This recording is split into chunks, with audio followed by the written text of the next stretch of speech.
What's going on, everybody? It's your boy Spencer. Thought I'd do this Monarch Floowandereeze deck profile today. Also have another video coming out a little bit later, a little twofer McDoofer. Hope you guys had a great Thanksgiving, but other than that, let's get right into it.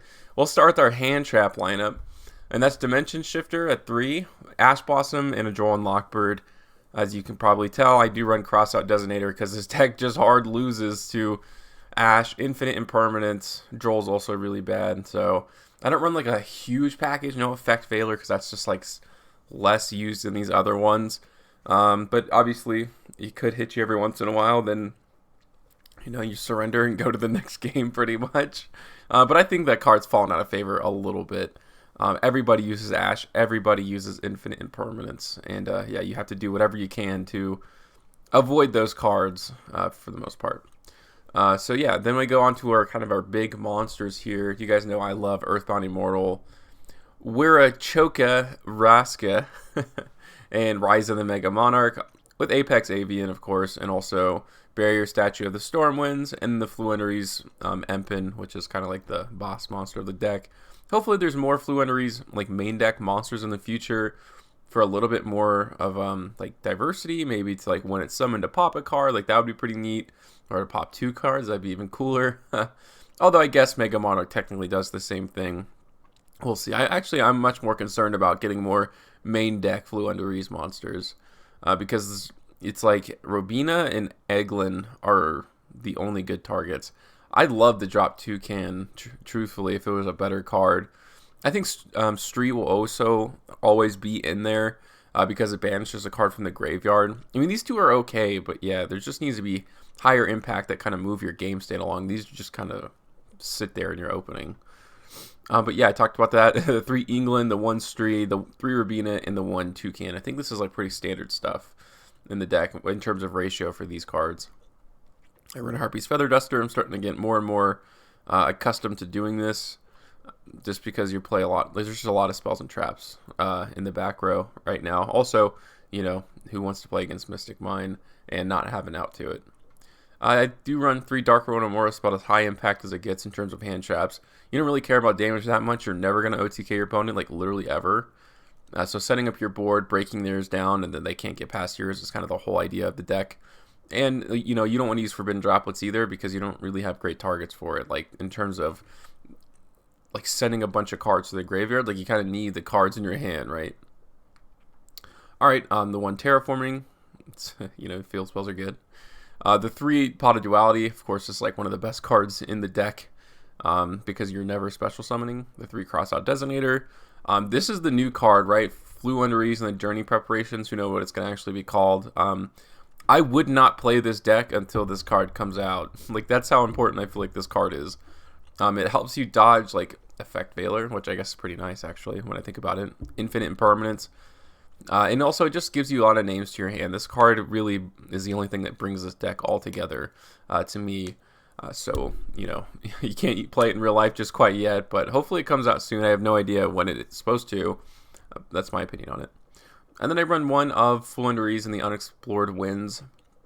You do have a lot of ways to get to your field spell. Like, this searches the field spell. This does, of course. And then you have 2 other copies of it. So if you open it, this is a great card, but it just doesn't do anything technically by itself. So I like to have this one of, in case you do open, like you already opened one of the other pieces, and you could search the other with Empin. I think that's pretty cool. Especially because if you do, then your Immortal plays are just a lot better.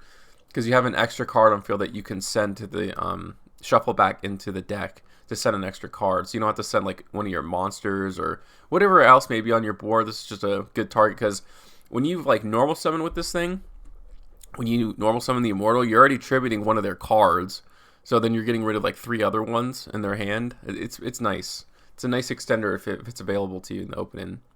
And then the Magnificent Map, 2 of these. It's kind of like 3 with Terraforming, but yeah, I also run, of course, Domain of the Monarchs. That's why this is even a Monarch deck, technically. I think this is just a very different version of what people are playing. Everybody's playing like the pot of card. They have a whole extra deck. Dogmatica, I think I've seen in there too, but yeah, I don't know. I think this is fine.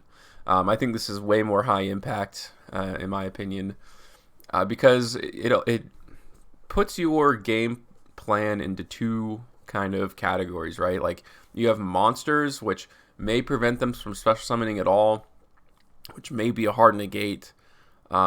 So if they have to get rid of that, like they have to get rid of your barrier statue, but if you also have Domain of the True Monarchs on the board, they also have to have an out for spells and traps. And also they cannot remove it with like going into the extra deck. It's not like you're negating the effects of monsters that are in the extra deck, excuse me. It's that they can't even use that resource at all. You're just completely shutting them off from one part of the game, which is why I like this card so much. And then, Infinite Impermanence is a cross-out designator target with the trap that lets you normal summon during your opponent's turn, which is just insanely powerful. On to the side deck. Nibiru, of course. Lancia. People usually don't main Lancia. I think it's pretty rare, at least in my opinion. So I like to have this in the side maybe for like game 3. They're like, okay, I got a side Lancia, so this guy can't banish cards.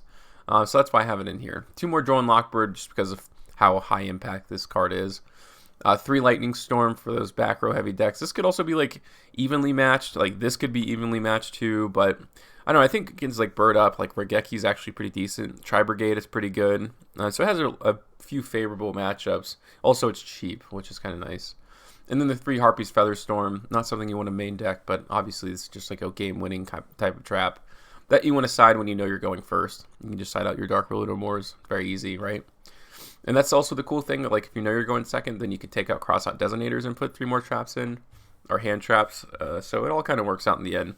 Not the greatest, not a competitive deck, but Rogue for sure. I think this is a pretty decent, and has a chance to blow out anybody, especially when you have something like D-Shifter in your main. But yeah, other than that, that's going to do it for today's video, and I'll see you guys next time.